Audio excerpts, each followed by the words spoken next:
ಇವತ್ತು ಶಿವಮೊಗ್ಗದಲ್ಲಿ ಹೆಣ್ಮಗಳು ಹೇಳಿದ್ದಾರೆ, ಧರ್ಮ ಕೇಳಿ ಹೊಡೆದ್ರು ಅಂತ ಶಿವಮೊಗ್ಗದಲ್ಲಿ ಇವತ್ತು ಪತ್ರಿಕೆಯಲ್ಲಿ ಬಂದಿದೆ. ಬೇರೆ ಕೇಳಿದ್ದಾರೆ, ಬೇರೆಯವರು ಹೇಳಿರೋರು ಹೇಳಿದಾರಲ್ಲ,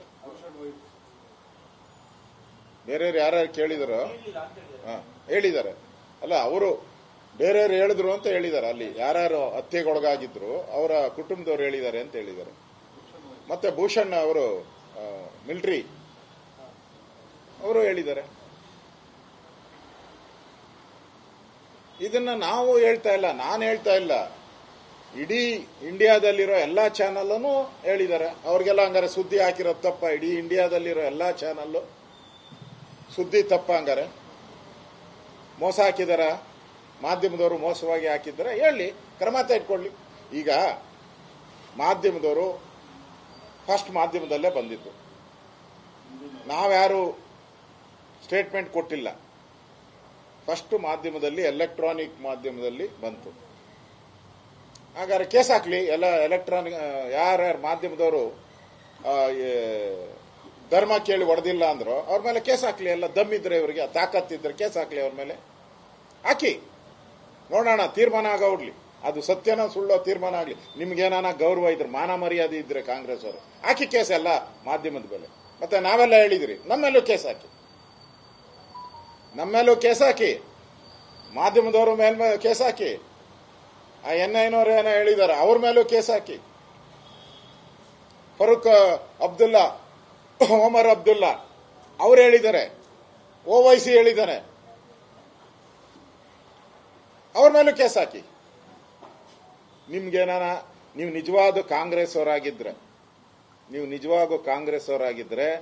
ಎಲ್ಲರ ಮೇಲೂ ಕೇಸ್ ಹಾಕಿ. ಇವರೆಲ್ಲರ ಮೇಲೆ ನಾನು ಹೇಳಿದ್ದೀನಲ್ಲ, ಎಲ್ಲರ ಮೇಲೂ ಕೇಸ್ ಹಾಕಿ ತಪ್ಪು ಹೇಳಿದ್ರೆ. ಇಲ್ಲ ಅಂದ್ರೆ ಈ ದೇಶದ ಜನಗಳ ಮುಂದೆ ಮಂಡಿಯೂರಿ ಕ್ಷಮಾಪಣೆ ಕೇಳಿ, ಮಂಡಿಯೂರಿ ಕ್ಷಮಾಪಣೆಯನ್ನ ಕೇಳಬೇಕು ಈ ದೇಶದ ಜನಗಳ ಮುಂದೆ. ಹಂಗ್ ಮಾಡಿದ್ರು ನಿಮ್ ಪಾಪ ಕರ್ಮ ಹೋಗಲ್ಲ.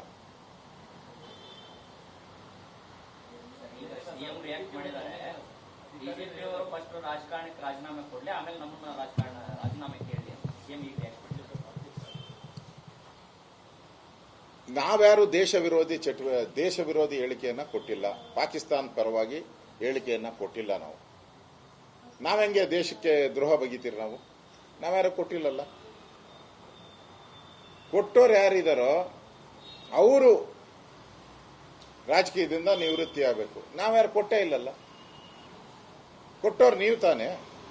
ಇಲ್ಲ, ಪ್ರೂವ್ ಮಾಡಿ, ಧರ್ಮ ಕೇಳಿ ಹೊಡೆದಿಲ್ಲ ಅಂತ ಪ್ರೂವ್ ಮಾಡಿ, ಹಾಕಿ ಕೋರ್ಟ್ಗೆ ಹಾಕಿ. ಎಲ್ಲರ ಮೇಲೂ ಮಾನನಷ್ಟ ಮೊಕದ್ದಮೆ ಹಾಕ್ಬಿಡಿ. ಎಲ್ಲರ ಮೇಲೂ ಯಾವ ಚಾನಲ್ ಬಂದಿದೆ ಎಲ್ಲರ ಮೇಲೆ ಹಾಕಿ, ನಮ್ಮ ಮೇಲೂ ಹಾಕಿ, ಎಲ್ಲರ ಮೇಲೂ ಹಾಕಿ. ನೀರ್ಯಾವುದು ಹಾಲ್ಯಾವುದು ಗೊತ್ತಾಗ್ಬಿಡ್ಲಿ. ಇವಾಗ ಡಿವೈಡ್ ಆಗಲಿ. ನಿಮ್ಗೇನಾದ್ರೂ ಮಾನ ಮರ್ಯಾದೆ ಇದ್ರೆ ಹಾಕಿ ಎಲ್ಲರ ಮೇಲೂ. ನಾವು ತಪ್ಪು ಮಾಡಿದಿರಲ್ಲ, ನಾವು ಸುಳ್ಳು ಹೇಳಿದಿರಿ, ಬಿಜೆಪಿಯವರು ಸುಳ್ಳು ಹೇಳಿದ್ದಾರೆ, ಮಾಧ್ಯಮದವರು ಸುಳ್ಳನ್ನು ಬಿತ್ತರ ಮಾಡಿದ್ದಾರೆ, ಹಾಕ್ಬಿಡಿ. ಇಬ್ಬರ ಮೇಲೂ ಕೇಸ್ ಹಾಕಿ, ಸತ್ಯ ಹೊರಗಡೆ ಬಂದ್ಬಿಡಿ. ನಾವೇನಾನ ತಪ್ಪು ಮಾಡಿದ್ರೆ, ನಾವೇನಾನ ಇದು ಸುಳ್ಳಾಗಿದ್ರೆ ನಾವು ಈ ದೇಶದ ಜನಗಳ ಮುಂದೆ, ರಾಜ್ಯದ ಜನ ಮುಂದೆ ಕ್ಷಮಾಪಣೆಯನ್ನ ಕೇಳಕ್ಕೆ ನಾವು ರೆಡಿ ಇದ್ದೀವಿ. ನೀವು ರೆಡಿ ಇದ್ದೀರಾ? ಕ್ಷಮಾಪಣೆ ಕೇಳಕ್ಕೆ ನೀವು ಕಾಂಗ್ರೆಸ್ ಅವರು ರೆಡಿ ಇದ್ದೀರಾ? ಹೇಳಿ.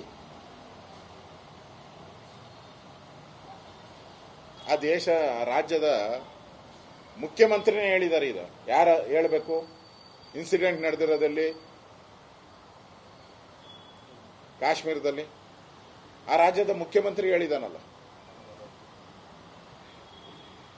ಅದ ಅಥೆಂಟಿಕಾ ಇಲ್ಲ ವೋಟ್ ಪಾಲಿಟಿಕ್ಸ್ ಮಾಡೋ ಸಿದ್ದರಾಮಯ್ಯ ಹೇಳಿಕೆ ಅಥೆಂಟಿಕಾ? ರಾಜ್ಯದ ಜನ ತೀರ್ಮಾನ ಮಾಡಿ.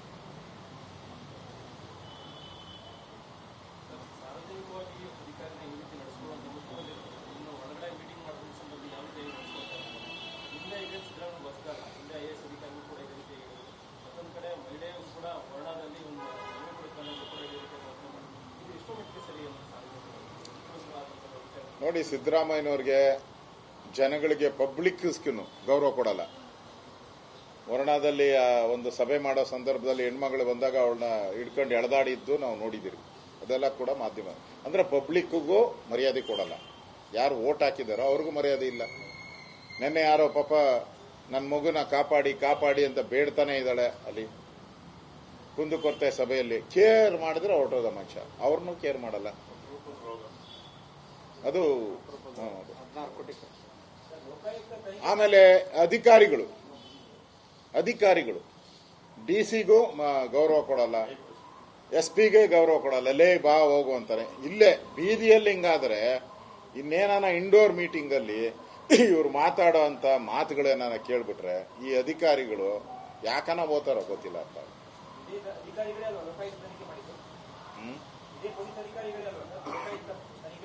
ಅವಾಗ ಹೋಗಿ ಪೊಲೀಸ್ ಅಧಿಕಾರಿಗಳ ಮುಂದೆ ಕೈ ಕಟ್ಕೊಂಡು ನಿಂತಿದ್ರಲ್ಲ ಅಲ್ಲಿ ಹೋಗಿ. ಇದೇ ಪೊಲೀಸ್ ಯಾವಾಗ ಹೊಡಿಯಕ್ಕೆ ಹೋಗಿದ್ರಲ್ಲ ಈ ಪೊಲೀಸ್, ಅದೇ ಪೊಲೀಸರ ಮುಂದೆ ಕೈ ಕಟ್ಕೊಂಡು ಮೈಸೂರಲ್ಲಿ ಹೋಗಿ ನಿಂತ್ಕೊಂಡು ಕೂತಿದ್ರಲ್ಲ ಹೇಳಿಕೆ ಕೊಡಕ್ಕೆ. ಅವಾಗ ಕಪ್ಪಾಳ ಕೊಡಿಬೇಕಾಯ್ತು. ಲೋಕಾಯುಕ್ತ ಪೊಲೀಸರಿಗೆ ಹೋಗಿದ್ರಲ್ಲ ಅವಾಗ ಕಪ್ಪಾಳ ಕೊಡಿಬೇಕಾಯ್ತು. ಏಯ್ ಯಾಕೋ ತನಿಖೆ ಮಾಡ್ತೀಯ ನೀನು ಅಂತೇಳಿ ಕಪ್ಪಾಳ ಕೊಡಿಬೇಕಾಯ್ತು. ಅದನ್ನ ಇದು ದುರಂಕಾರದ ಪರಮಾವಧಿ. ಈ ರಾಜ್ಯ ಸರ್ಕಾರ ಹೆಂಗ್ ನಡೀತಾ ಇದೆ ಅನ್ನೋದು ಅರ್ಥ ಆಗ್ತಾ ಇದೆ. ಈ ರಾಜ್ಯದಲ್ಲಿ ಈಗಾಗಲೇ ಕಾನೂನು ಸುವ್ಯವಸ್ಥೆ ಕೆಟ್ಟೋಗಿದೆ. ಮುಖ್ಯಮಂತ್ರಿಗಳ ಈ ನಡೆಯಿಂದ ರೌಡಿಗಳ ರಾಜ್ಯ ಆತತೆ ಮೇಲೆ ಇದು ರೌಡಿಗಳ ರಾಜ್ಯ ಆತತೆ. ಪುಡಿ ರೌಡಿಗಳೆಲ್ಲ ಬೀದಿಯಲ್ಲಿ ನಿಂತ್ಕೊಂಡು ಪೊಲೀಸವ್ರನ್ನ ಹೊಡೆಯಕ್ಕೆ ಹೋದ್ರೆ, ಮುಖ್ಯಮಂತ್ರಿನೇ ಹೊಡೆದಿದ್ದಾರೆ ನಾವೇನು ಹೊಡೆದ್ರೆ ಅಂತ ಹೊಡೆಯಕ್ಕೆ ಹೋದ್ರೆ ರಾಜ್ಯದ ಸ್ಥಿತಿ ಏನಾಗ್ತದೆ ಅದನ್ನ ಜನ ಅರ್ಥ ಮಾಡ್ಕೊಬೇಕು.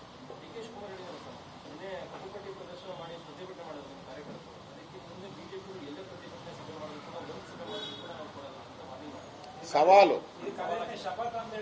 ಶಪಥ, ಸವಾಲು, ವಾರ್ನಿಂಗು, ಸೈರನ್ನು ಎಲ್ಲ ಮಾಡಿಬಿಟ್ಟಿದ್ದಾರೆ.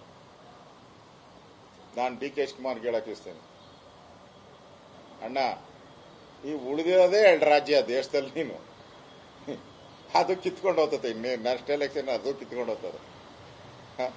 ಕಾಂಗ್ರೆಸ್ ಮುಕ್ತ ಭಾರತ ಆಗಕ್ಕೆ ಇನ್ನು 2 ರಾಜ್ಯ ಉಳಿದಿರೋದು. ನಿಮ್ದು ಸವಾಲು ಹಾಕಿದ್ರೆ ಯಾರ ಹತ್ರ ಆಗ್ತಾ ಇದೆಯಾ ಸವಾಲು?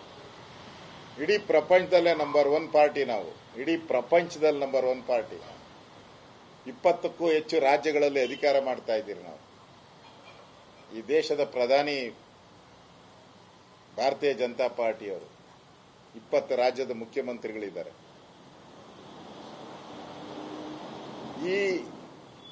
ಈ ರೋಪ್ಗಳನ್ನೆಲ್ಲ ಎದುರಿಸುವಂತ ಶಕ್ತಿ ನಮ್ಮ ಬಿಜೆಪಿ ಕಾರ್ಯಕರ್ತರ, ಮಹಿಳಾ ಕಾರ್ಯಕರ್ತರನ್ನೇ ತಡೆಯಕ್ಕಾಗಿಲ್ಲ ನೀನು ಅಂದ್ರೆ, ಆ 5 ಜನ ಮಹಿಳಾ ಕಾರ್ಯಕರ್ತರನ್ನೇ ನಿಮ್ ಕೈಲಿ ತಡೆಯಕ್ಕಾಗಿಲ್ಲ ಅಂದ್ಮೇಲೆ ಕೋಟ್ಯಾಂತರ ಜನ ಇರೋ ಬಿಜೆಪಿಯವ್ರನ್ನ ನೀವು ತಡೆಯಕ್ ಸಾಧ್ಯನಾ? ಹೇಳ್ಬೇಕಾದ್ರೆ ಸ್ವಲ್ಪ ಸಂಯಮ ಇರಲಿ. ಏನೋ ಮುಖ್ಯಮಂತ್ರಿಗೆ ಪಾಪ ಅಧಿಕಾರ ಹೋಗ್ತಾ ಇದೆ ನವೆಂಬರ್ ಅಲ್ಲಿ ಅಂತ ಅವ್ರೇನೋ ಫ್ರಸ್ಟ್ರೇಷನ್ ಆಗಿ ಏನೇನೋ ಪಾಕಿಸ್ತಾನ ಅಂತ ಮಾತಾಡ್ತಾರೆ, ಬಾಂಗ್ಲಾದೇಶ ಅಂತ, ಚೈನಾ, ಏನೇನು ದೇಶನ ಮಾತಾಡ್ತಾರೆ.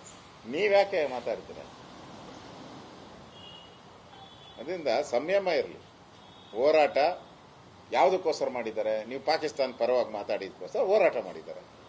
ಹಿಂದೆ ನಾನು ಹೋಮ್ ಮಿನಿಸ್ಟರ್ ಆಗಿದ್ದೆ, ನನ್ನ ಕಾರ್ ಹತ್ರ ಎಲ್ಲ ಬಂದು ಮಲಗಿದ್ರು. ಅರ್ಧ ಗಂಟೆ 1 ಅವರ್ ಮಲಗಿದ್ರು. ನಾನು ಕಪ್ಪಾಳಕ್ಕೆ ಹೊಡೆದ್ನ ಯಾರಿಗನ? ನಾನೇನ ಬೈದ್ನೆ ಯಾರಿಗನ? ನಾನು ಸಮಾಜದಿಂದ ಇಳಿದು ಅವ್ರು ಮಾತಾಡಿಸಿ, ಏನಪ್ಪ ನಿಮ್ಮ ಮನವಿ ಏನಿದೆ ಕೊಡ್ರಿ, ಸರ್ಕಾರ ಪರಿಗಣನೆ ಮಾಡ್ತೀರಿ, ನಾವು ತಪ್ಪಿದ್ರೆ ತಿದ್ಗಣನ. 4 ಸರಿ ಧಿಕ್ಕಾರ ಹಾಕಿದ್ರು, ಹೋದ್ರು ಅವರಷ್ಟಕ್ಕೆ ಅವ್ರು ಹೋಗ್ತಾರೆ. ಇದು ಡೆಮಾಕ್ರಸಿ. ಇದು ಪ್ರಜಾಪ್ರಭುತ್ವ. ಇದು ಏನ ಡಿಕ್ಟೇಟರ್ ಅಲ್ಲ. ನೀವೇನ ಡಿಕ್ಟೇಟರ್ ಆಗಿದ್ರೆ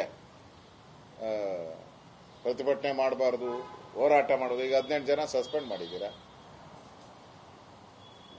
ಅಂದ್ರೆ ಇದೆಲ್ಲ ನಿಮ್ಮ ಅಹಂಕಾರದ, ದುರಹಂಕಾರದ ಪರಮಾವಧಿ. ಇದೆಲ್ಲ ರಾಜ್ಯದ ಜನ ನೋಡ್ತಾ ಇದ್ದಾರೆ. ಈಗ ಮೊನ್ನೆ ಯಾರೋ ಕಾಂಗ್ರೆಸ್ MLC ಹೇಳ್ತಾ ಇದ್ದ, ಈ ಎಲೆಕ್ಷನ್ ಮಾಡಿದ್ರೆ 40 ಸೀಟು ಬರಲ್ಲ ನಮ್ದು ಅಂತ. 40 ಸೀಟು ಬರಲ್ಲ. ಆ ಪರಿಸ್ಥಿತಿ ಇದೆ ಇವತ್ತು ಕರ್ನಾಟಕದಲ್ಲಿ. ಅಷ್ಟು ದುರಾಡಳಿತ. ಕಾಂಗ್ರೆಸ್ ಕಾರ್ಯಕರ್ತರಿಗೆ 3 ನಯ ಪೈಸದ ಬೆಲೆ ಇಲ್ಲ. ಕಾಂಟ್ರಾಕ್ಟರ್ಗಳು ಹೋದ್ರೆ ಮಾತ್ರ ಟೆಂಡರ್ಗಳು, ಕಾಂಟ್ರಾಕ್ಟರ್ ಹೋದ್ರೆ ಅವ್ರಿಗೆ ಮುಖಾಂತರ ಹೋದ್ರೆ ಮಾತ್ರ ಕೆಲಸ, ಕಾರ್ಯಕರ್ತರು ಹೋದ್ರೆ ಕೆಲಸ ಇಲ್ಲ. ಇವತ್ತು PWD ಅಲ್ಲಿ ಯಾವುದೋ ಒಂದು ವಿಡಿಯೋ ಬಂದಿದೆಯಂತಲ್ಲಪ್ಪ, ಯಾದಗಿರಿ, PWD ಮಿನಿಸ್ಟರ್ ಯಾದಗಿರಿಯಲ್ಲಿ 24% ಕೊಡ್ಬೇಕಂತ, 29% ಒಬ್ಬರಿಗೆ. ಇನ್ನ junior engineer, AEE, executive engineer, chief engineer ಅವರೆಲ್ಲ ಸೇರಿದ್ರೆ 60% ಆಗುತ್ತೆ. ಅದಕ್ಕೆ ಕರೆಕ್ಟ್ ಫಿಟ್ 60% ಸಾಕ್ಷಿ ಕೇಳ್ತಾ ಇದ್ರಲ್ಲ, ಸಾಕ್ಷಿ ಕೊಡಿ ಡಿ ಕೆ ಶಿವಕುಮಾರ್, ಸಾಕ್ಷಿ ಕೊಡಿ ಅಂತ ಯಾವಾಗೂ ಕೇಳ್ತಾರೆ. 60%ಗೆ ನೋಡಿ ಸಾಕ್ಷಿ ಆಯ್ತಲ್ಲ. ಅಧಿಕಾರಿನೇ ಹೇಳಿರೋದು 29% ಕೊಡಬೇಕು ಅಂತ, ಅಧಿಕಾರಿನೇ ಹೇಳಿರೋದು. ಸರ್ಕಾರಕ್ಕೆ ಮಂತ್ರಿಗೆ 29% ಕೊಡಬೇಕು ಅಂತ ಹೇಳಿದ್ದಾರೆ. ಇನ್ನು ಇದಕ್ಕಿಂತ ಸಾಕ್ಷಿ ಏನ್ ಬೇಕು? 60% ದುಡ್ಡು ಹೊಡಿತಿರಲ್ಲ ಕಮಿಷನ್, ಇದೇ ಮೇನ್ ಸಾಕ್ಷಿ. ಹಾಗಾದ್ರೆ ತನಿಖೆ ಮಾಡಿಸಿ. ಹಂಗಾರೆ ನಿಮ್ ಧೈರ್ಯ ಇದ್ರೆ ಕೊಡಿ, CBIಗೆ ಇದನ್ನ ಕೊಡಿ, ಇಡಿಗೆ. ನೀವು ಮಾಡಿದ್ರೆ ಮುಚ್ಚಾಕ್ತೀರಾ ಬಿಡಿ. SIT ಮಾಡಿದ್ರೆ ಮುಚ್ಚಾಕೋ ಅದು SIT ಆಗೋಗ್ತೈತೆ ಎಲ್ಲ ಕಡೆ. ಅದರಿಂದ ಈ ಸರ್ಕಾರದ ಲೂಟಿ ನಡೆಯುವಂಥದ್ದಕ್ಕೆ ಇದು PWDಯಲ್ಲಿ ಬಂದಿರುವಂಥ ಮಾಹಿತಿ ಏನಿದೆ ಅದು ಸ್ಪಷ್ಟವಾದಂಥ ಕನ್ನಡಿ